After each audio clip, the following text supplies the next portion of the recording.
Dunes, soleil brûlant, sable chaud. Non, c'est pas l'Antarctique. Un long train fonce à toute allure. La voie ferrée traverse tout le désert. On dirait une scène d'un film post-apocalyptique, mais elle est bien réelle. Le Conseil de coopération du Golfe est une composition de plusieurs pays les plus riches du Moyen-Orient. Ils se sont associés pour créer une voie ferrée d'environ 2000 km de long afin de relier tous les pays de la région. La partie la plus importante du projet est un tronçon d'environ 1000 km pour les trains de marchandises et de passagers. Cette section va du golfe d'Oman au golfe Persique, en passant par les Émirats arabes unis. Le coût de cette voie ferrée est d'environ 11 milliards de dollars, tandis que l'ensemble du projet coûte entre 100 et 250 milliards de dollars.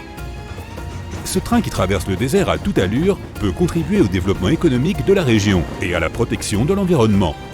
Au milieu de l'année 2021, plus de 30 millions de tonnes de soufre granulaire avaient déjà été transportées par ici.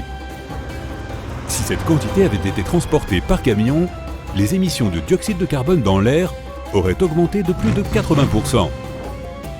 Mais le plus cool, c'est la façon dont cette route est construite. En théorie, il est beaucoup plus facile de construire une voie ferrée dans le désert, car à un autre endroit, il y a de nombreuses contraintes comme les rivières ou les lacs. Dans ce cas, il faut construire un pont ou déplacer le lit de la rivière. Il peut aussi y avoir des forêts ou des marécages. Il faut alors dépenser beaucoup d'argent pour dégager le chemin. Et imagine quand il faut traverser une montagne. De nombreux explosifs et des travaux de terrassement permettront de faire passer le train dans un tunnel, mais cela risque de rompre la stabilité de toute la chaîne de montagnes. Un énorme rocher peut tomber et bloquer le tunnel.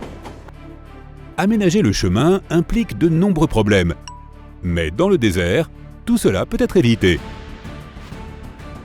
Il n'y a ni forêt, ni rivière, ni lac. Il y a en fait une énorme zone plate. Mais il y a beaucoup de sable ici. Et ça, c'est un gros problème. Un grain de sable ordinaire est principalement composé de quartz et a les mêmes propriétés que le papier de verre. Il peut donc rayer les pièces métalliques et déformer les roues et mécanismes internes du train. Le vent soulève des milliards de petits grains de sable qui pénètrent partout dans le train et le détruisent lentement.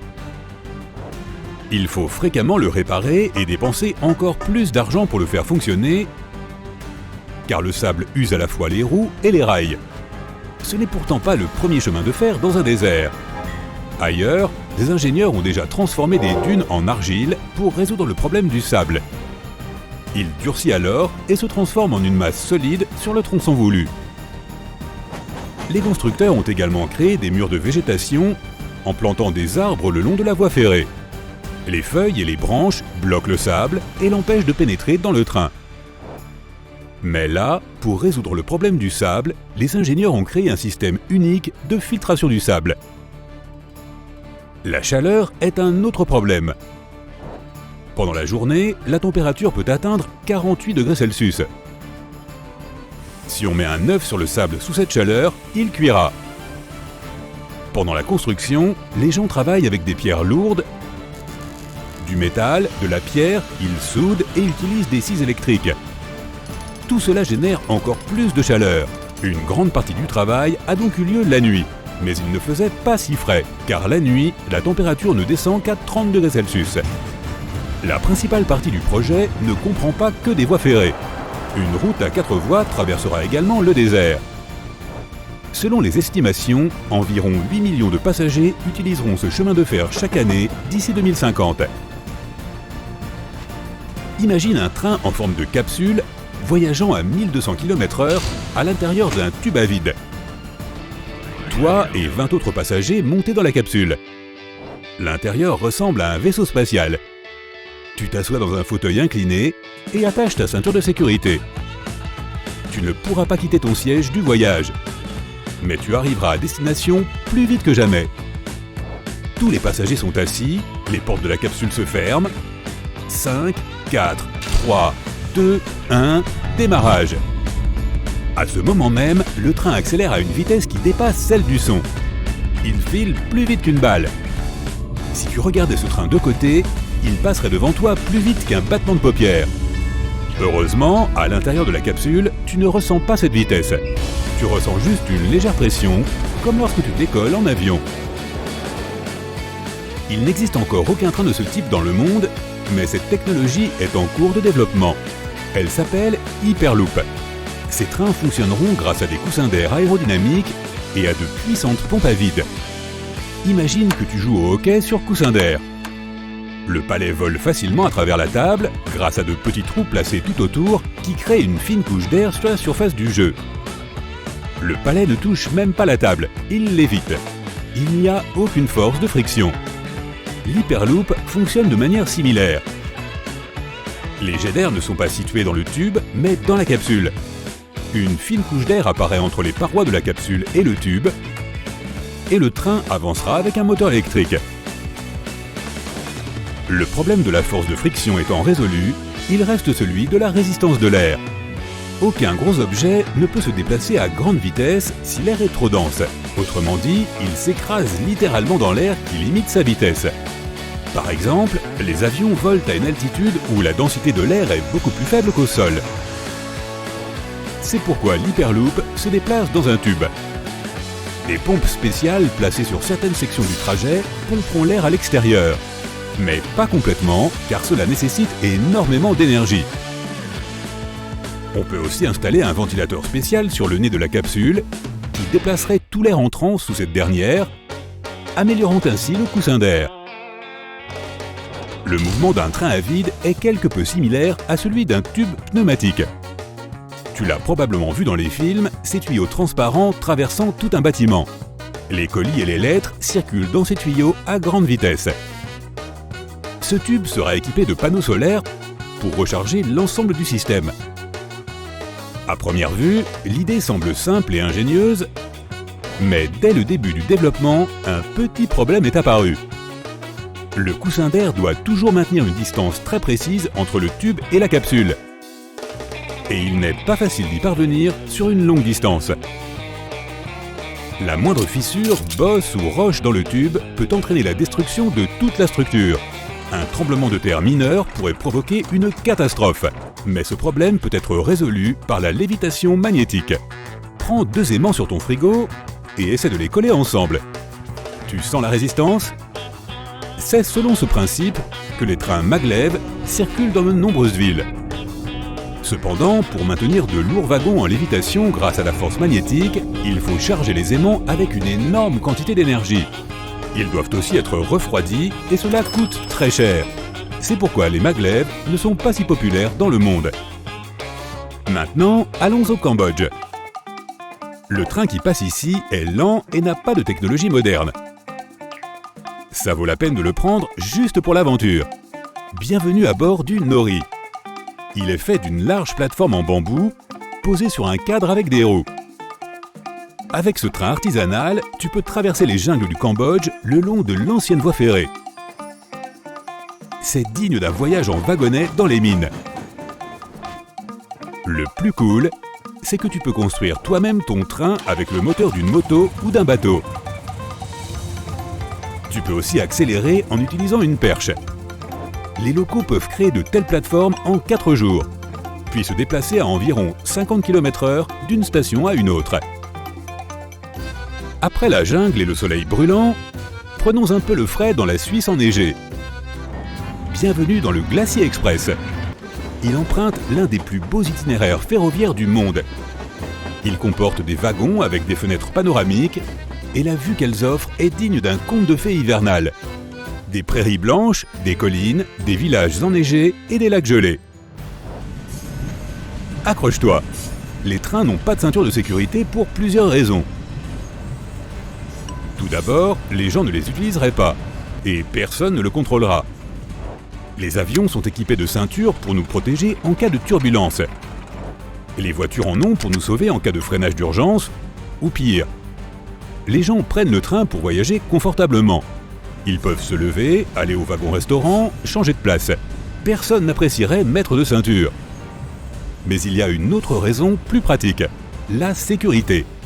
La question des ceintures de sécurité en train a été examinée pendant de nombreuses années et les experts ont tous convenu qu'elles ne sont pas nécessaires.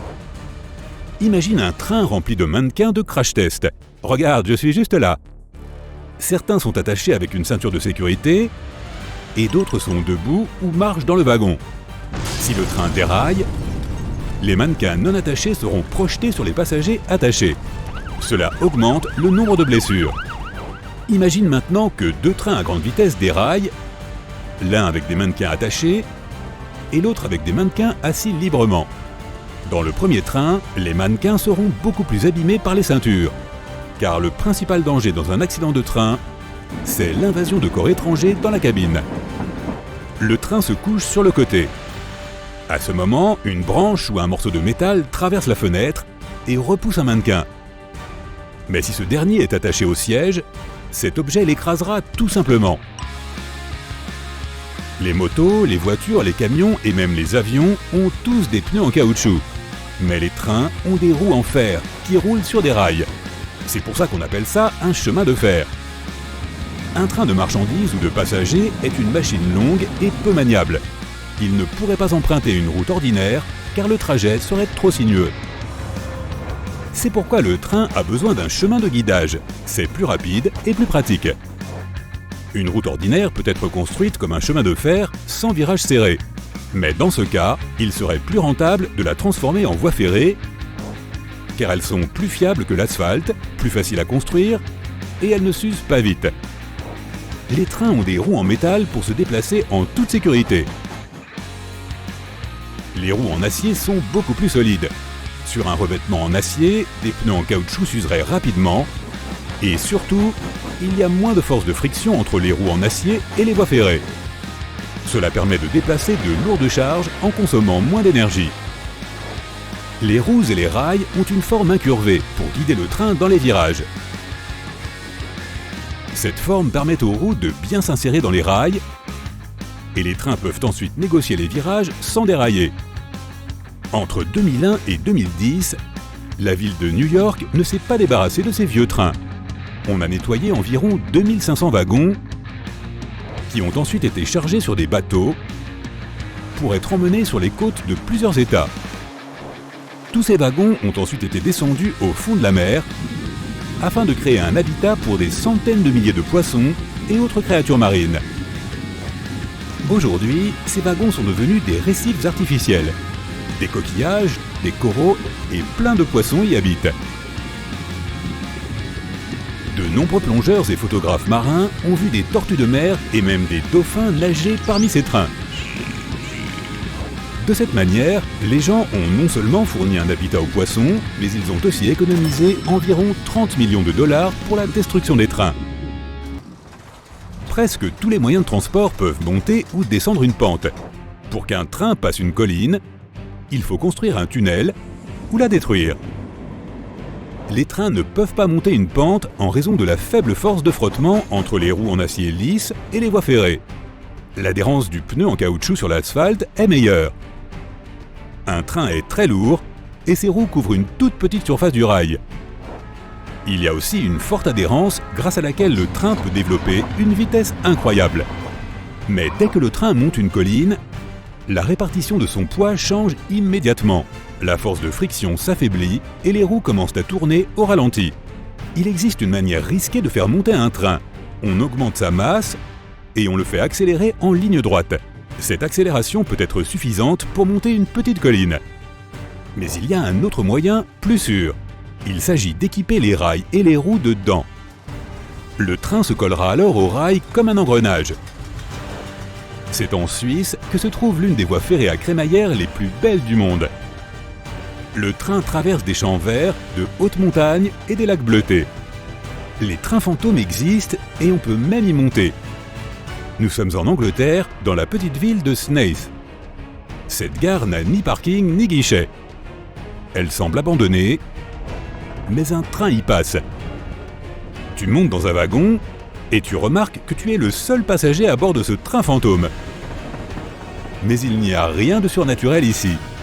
Des trains vides circulent au Royaume-Uni et passent par les gares abandonnées.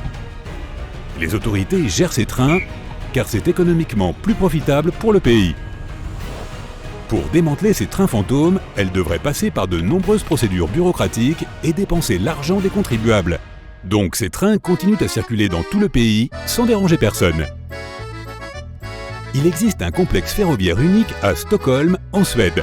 Environ 250 000 personnes passent par la gare centrale de Stockholm chaque jour. Chacune d'elles dégage de la chaleur qui est collectée par des échangeurs de chaleur dans le système de ventilation de la gare. Cette énergie est ensuite convertie en eau chaude, qui est ensuite pompée dans le système de chauffage des bâtiments de la ville. Il s'agit d'une méthode écologique d'extraction d'énergie qui permet de réduire les coûts énergétiques de 25%. Les trains japonais sont parmi les plus ponctuels au monde. Ils arrivent aux gares à la minute près. Et si l'un d'eux est en retard pour une raison ou une autre, la gare peut te délivrer un certificat de retard que tu pourras présenter à ton employeur. Les conducteurs de train, les chauffeurs et le personnel de la gare utilisent un système spécial de pointage et d'appel par gestes physiques et vocaux pour éviter toute erreur. Les passagers sont également très disciplinés, ce qui contribue à accélérer le processus d'embarquement à chaque gare. Le Japon possède aussi le train le plus rapide du monde. Le maglev atteint une vitesse de 602 km/h. C'est presque une fois et demie plus rapide qu'une Formule 1. Contrairement aux autres trains, il n'a pas de roues. Ce train utilise un coussin magnétique. Il est nécessaire de charger cet aimant avec énormément d'énergie pour faire léviter ces wagons par la force magnétique. Il faut aussi le refroidir et cela coûte très cher. C'est pourquoi les maglevs ne sont pas très répandus dans le monde.